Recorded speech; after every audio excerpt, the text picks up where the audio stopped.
Elizabeth Mark serves as a biologist for the United States Department of Agricultural Natural Resources Conservation Service in the Hudson Valley in New York.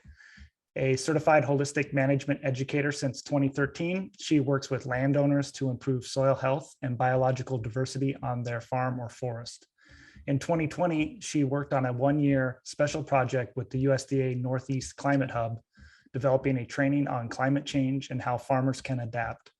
Elizabeth received a bachelor's degree in biology from Mount Holyoke College. She lives in Chatham, New York, in a net zero energy efficient home she designed herself. It is a pleasure to welcome Elizabeth to share her perspective on the changing New York climate and how it will potentially affect New York agriculture. Thank you, Elizabeth. Thank you, Aaron. Thank you, Nicole. Great to see so many friends on the line. Thank you for attending today and your interest in climate change and its effect on agriculture. So before I get started, I just want to throw out a couple definitions. What is the difference between weather versus climate? Weather is happening at a point in time, and climate is just the general trend in weather or the average weather. You might hear some other terms besides climate change. These are perfectly acceptable to use. Climate change can be a very loaded term. A lot of people have some negative connotations associated with it. Perfectly fine to use weather volatility, weather extremes, changing weather patterns, or weather unpredictability.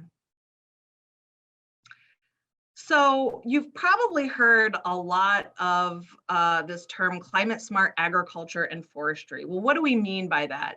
USDA is using the definition developed by the UN Food and Agricultural Organization, and it's just agriculture that sustainably increases productivity, resilience, reduces or removes greenhouse gases or mitigation, and enhances achievement of national food security and development goals.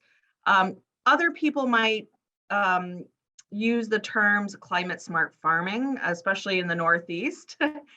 We tend to use farming instead of ranching. Natural climate solutions, engineering with nature, weather, drought resiliency, or soil health. A lot of the soil health practices are good for climate smart agriculture. So in this presentation, I'm just going to talk very briefly about some tips on how to talk about climate change trends over the last 125 years, both in the US, but we're going to also talk specifically about New York, why these changes are occurring, and I want to leave you with some hope. I also want to encourage you, if there are any questions or if you want to make any comments, I'm going to be asking some questions of you guys. To please write them in the chat box. I'm monitoring the chat so I can see that. Or I don't know if this is allowed, Aaron, but if you want to unmute yourself, please feel free and interrupt at any time. So one of the exciting things about being an NRCS or a Soil and Water District employee is that studies have shown that local trusted messengers are the most effective communicators. So you all are the most effective communicators in talking to farmers about climate change and landowners. And really, this is no different than what we've been doing for years. NRCS and Soil and Waters have been, staff been translating science into,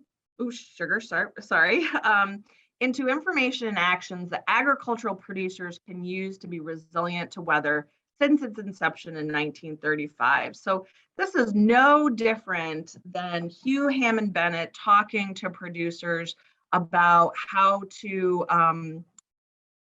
mitigate the issues with that were occurred during the Dust Bowl, how to survive the Dust Bowl, how to keep soil in place rather than blowing off the blowing off into the atmosphere or running off. But the most important thing, I think, in talking to producers about climate change is to make it personal. So to ask, what changes in weather have you noticed in your lifetime? So I'm just going to stop for a second and ask this question to you all. And please feel free to write in the chat box. But what have you noticed in the weather and the changes in weather in your lifetime? Also, feel free to use your microphone. Anybody notice any changes in the weather? Timothy says later fall frosts. Yep, certainly this season. Extended growing season into the fall. Rain events are more intense. Tornadoes in our area now. Yep. Anything else? Less snow. Yeah, Molly, I was waiting for somebody to say that. I have noticed significantly less snow. Zach says, used to be able to walk on Lake Erie with my grandmother when I was young, hardly ever freezes solid anymore. Yep, larger storms, more invasive species, ticks in places where there were not before. Yeah, Jenny, yes, I grew up in the Adirondacks and we did not have ticks. I graduated high school in 1990 and was pretty shocked when 10 years ago I visited somebody on Thanksgiving and I pulled a tick off their dog in my hometown, and we'd never had ticks before. Thunderstorms during odd times of the year. Yeah, doesn't that always freak you out when it's like January and you're getting thunderstorms? Yeah, this is all really good. And so what you all are observing and what you're all intuiting, the data backs up, and we'll get into that. So the good news about talking to farmers about climate smart agriculture is they don't have to necessarily believe climate change is happening. And I've even come across NRCS employees who doubt that climate change is happening. But the good news is that there are things that we can teach farmers or help them adopt that will improve the farm today to be more resilient to weather. And what farmer? I've never met a farmer that didn't want to be more resilient to weather. So let's look at the climate change, or how the climate has changed over the last century. So most of the information in this part of this section has come from the 4th National Climate Assessment that was done in 2018. This is a 1,500-page congressionally mandated report that's done every 4 years. The lead agency in putting this together is NOAA, but there are many other contributors, including USDA and including NRCS. And they're currently working on a 5th National Climate Assessment. So on average, the temperature, the global rise in temperature has been 2.1 degrees Fahrenheit since 1880. But when you look at the map of the world, you can see that not all places are warming at the same rate. You can see areas of Russia, United States, Eastern South America, that's all warming at a little bit higher rate than the average 2.1 degrees Fahrenheit. Well, there's some parts, like look at that part over the mid-North Atlantic, that is actually getting a little bit cooler. So not all temperature is changing at the same rate. So when we look at the US, we can see that that is true for the US. So in the Northeast, we are warming pretty quickly, at a much higher rate than other parts of the country. And that's mainly due to the Gulf of Maine, which is one of the fastest warming oceans in the world. You can see upper Midwest and some parts of the West have been warming a lot higher, where parts of the Southeast might even gotten a little bit cooler on average since 1895.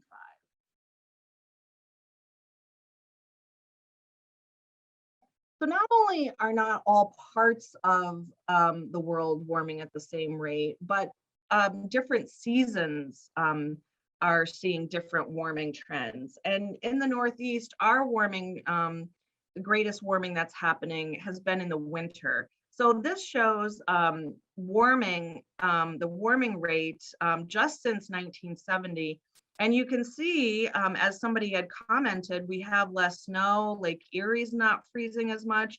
That's because our average winter temperatures have warmed just since 1970, anywhere from 4 to 6 degrees in the wintertime. Change in growing season length has occurred. A couple of you have said that you're seeing frost dates later. That is absolutely true.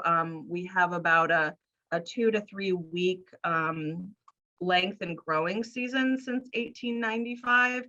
Whereas California, Arizona, they're looking at a 4 to 6 week increase in growing season length since 1895. And you can see how that cooling trend in the southeast has affected their growing season by either having it the same or reducing it slightly. So some of you mentioned rainfall. This is shows the average increase in rainfall since 1895. You can see the Northeast, the Midwest, the central part of the US has really seen an increase in rainfall, whereas Arizona has seen a big decrease in rainfall. Now that's just average rainfall. So let's look again, break it down by season. And you can see some interesting changes as well. What are people noticing in terms of rainfall by season? What are your observations looking at these maps?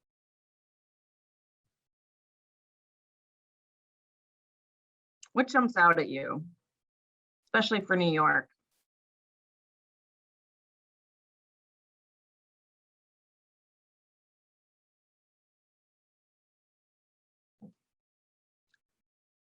Wet falls, yeah, Erin, exactly. And this is probably, yep, getting hammered in summer and fall.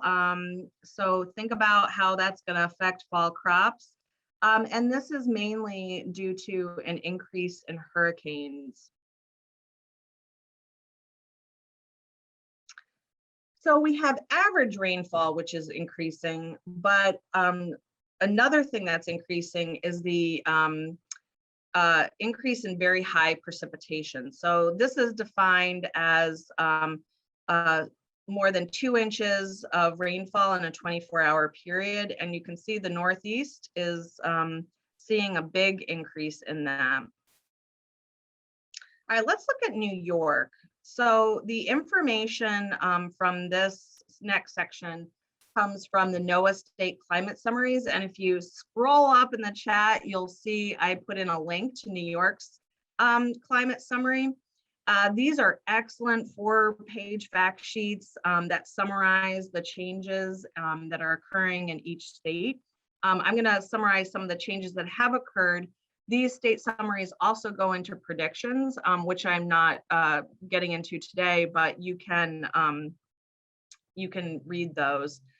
All right, so if we look at New York, the average temperature has increased 2 degrees since 1900. So that's about on average is the global average. However, you're seeing that winters are getting warmer and actually summers in New York have slightly cooled, probably due, and both of those are probably due to increased cloud cover in New York. So that's going to moderate temperatures a bit. Average rainfall has increased 15% over the last 100 years, but that doesn't tell the whole picture. You have less of an increase during at the coastal areas, much higher in central and more mountainous areas. So in some parts of New York, it's 25%. There has been a 143% increase in the number of days where rainfall has exceeded 2 inches in a 24-hour period. This is a huge deal for agriculture. As you guys know, increased rainfall, that could be a good thing, right? But the fact that a lot of our rainfall is coming in these increased storms can be incredibly damaging for crops. So if you get this like nice trickle through, great. But if you get it dumped all at once, that becomes a problem. And it can also help explain why some of our droughts are increasing. So warmer winters, increased rain in winter and spring means a longer mud season and delayed planting. Also, for those of you on the coast, sea levels have risen 13 inches since 1880, which is higher than the global rise of 8 inches. So you can see some of these graphs from the NOAA state summaries are increased winter temperatures. And here's what I was saying before, how actually our number of very hot days has gone down slightly, and that is probably due to more cloud cover. Here's our annual precipitation. I mean, this has really increased in New York, whereas in the past, maybe we've gotten 38 inches. Now we're looking on average 45, 46 inches of rainfall. And then here's our increase in extreme precipitation events. And then the number of tidal floods. So I just want to pause for a second and ask you to think about, so how does this information affect or change the way you plan? So feel free to write in the chat box. So if we're getting warmer winters, maybe we don't have frozen ground with a blanket of snow all winter like we used to. If we're getting increased rainfall, increased intense rainfall, as planners, how would this affect what you do or what you recommend? Increased calls on surface water management. Yeah. It makes manure spreading and nutrient management more difficult. Sure.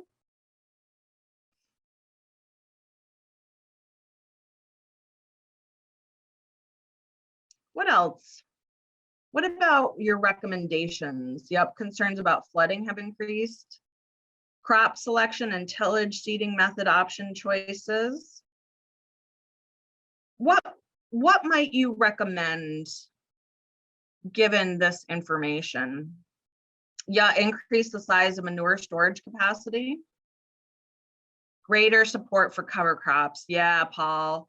More focus on infiltration of crop fields. Yeah, Heath, that's going to be way more important now that we're going to see a much bigger increase in erosion. Bare soil is going to be much more of a problem. Compaction is going to be much more of a problem, and so is erosion. So any of those things that would address that, such as cover crops, no-till, maybe going from crop fields on a steep slope to permanent pasture or hay. It makes certain practices more risky, like interseeding a cover crop into grain. More risky? Actually, Nicole, I think that would be more beneficial. Because then the more you can to lessen bare soil, that's going to be key. Yep, pest pressure. So maybe looking at increasing habitat for beneficial insects, wheel tire tractors to track type equipment. Yeah, or going to zone tillage or no-till. Increase capacities for BMPs for rainfall handling and erosion prevention. Yeah, Brian, great. Elizabeth, you probably can't see it, but I think Nicole wanted to comment. She had her hand up. Oh, yes. Yeah. Yeah, of course, keeping the ground covered and utilizing cover crops and decreasing bare soil is ideal. What I mean, though, is I'm hearing from farmers, because it's either too dry or too wet at very critical V stages in the corn growth, that really tight window is not optimal because of soil moisture to effectively establish the cover crop. So that's what I'm hearing from both private sector planners, NRCS folks, and producers. But yes, agreed. Yeah, anytime we can keep that ground covered is excellent. It's just precip windows can make it more challenging. Yeah, although I'll say, you know, it can be beneficial given the fact that we are having more rainfall in the fall. Certainly that's going to be more difficult to get corn off, but if you have, it's going to be helpful for establishing those fall cover crops and that later frost date. Well, thanks for clarifying that. Increase the type of crops we grow to accommodate our changing climate. Yeah, and I get this question a lot, Kim, but I think rather, because a lot of people say, well, should we be growing different things? Certainly, I think we should be thinking about different varieties, but for the most part, I think what's going to change is not what we grow, but how we grow it is going to be even more important. And yeah, absolutely, Corinna, stormwater management on farmsteads will become a bigger priority. Yep, definitely, Paul. Increased awareness to green planting, supporting reduced tillage. All right, so I'm running out, I'm getting low on time, so I'll just run through these very quickly. You know, why is this happening? It's the greenhouse effect. So the more you increase those greenhouse gases, those are like the thick blankets, the more heat is going to be trapped into the earth. And this is just like what happens in a pickup truck on a cold but sunny day. You have sunlight coming in through the windshield. That's shortwave energy that gets in. It gets radiated back out as long wave energy, and that can't escape as easily. And so then you have this increase in temperature. Now, some greenhouse gases are great. It's what makes Earth and what regulates our temperature. But the problem is this dramatic increase in temperature in the earth. So what are greenhouse gases and where are they coming from in the US? So big one is water vapor. We've got carbon dioxide, methane, and nitrous oxide. So those are the top four. Then there's a couple more minor ones. Where are they coming from? Well, the majority is coming from transportation and electricity production. Agriculture accounts for 9% nationwide. But where are they? What are the greenhouse gas emissions from agriculture? Now, this is a really important slide. When I first saw this, I was like, agriculture soil management by a factor of 2 over enteric fermentation, like in terms of greenhouse gases.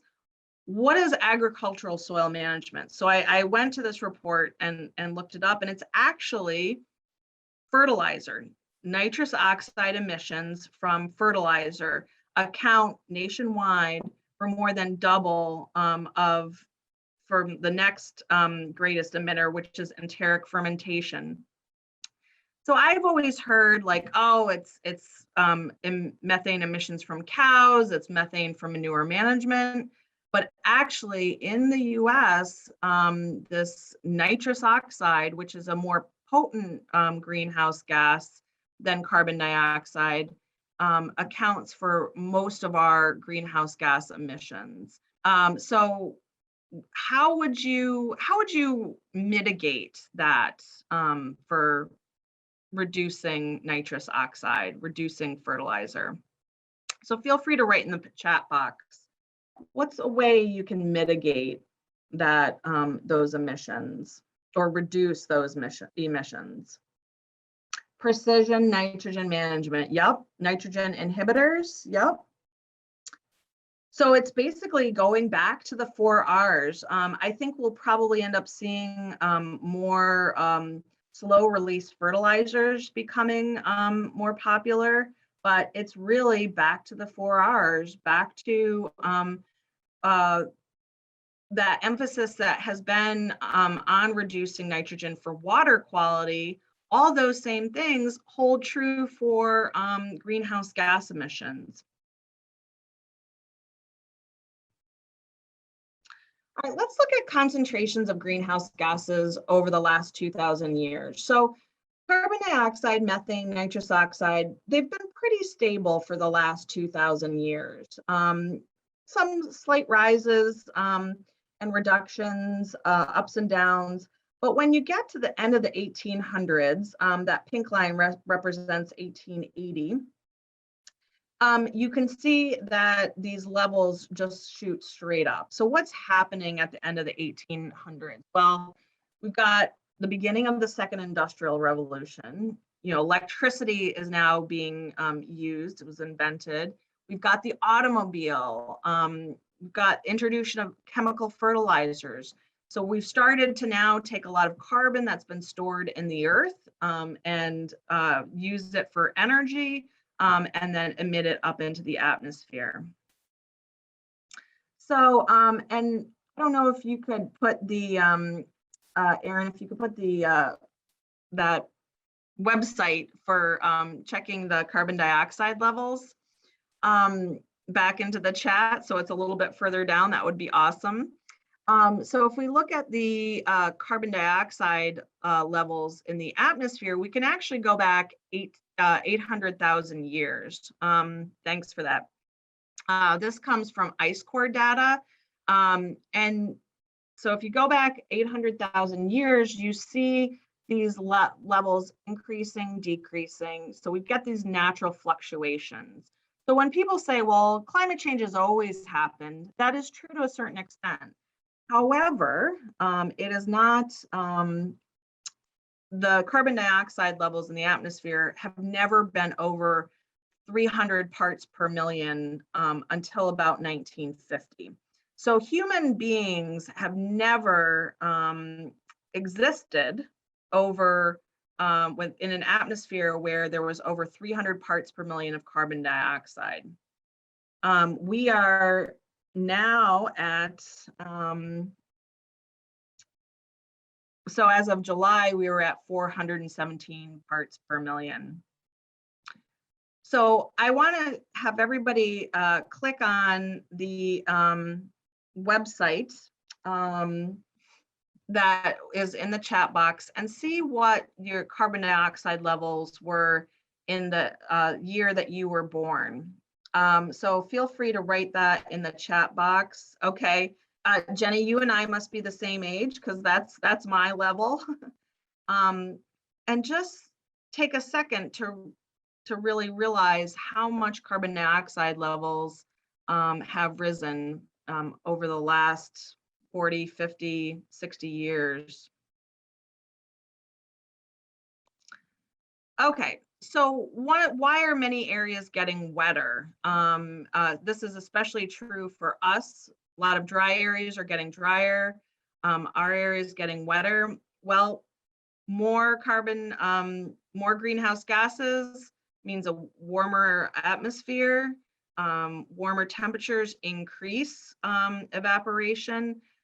More evaporation into the air means more trapped gases because water vapor is a greenhouse gas. So then you get this cycle happening. All right, so I'm just gonna, now that I've thoroughly depressed everybody, I'm gonna go through some reasons for hope. I think it's important to look at some positive things that are happening. So the first is the US hit peak greenhouse gas emissions in 2007, and we've been going down ever since. That's mainly due to our increase in more efficient natural gas and alternative energy, renewable energy.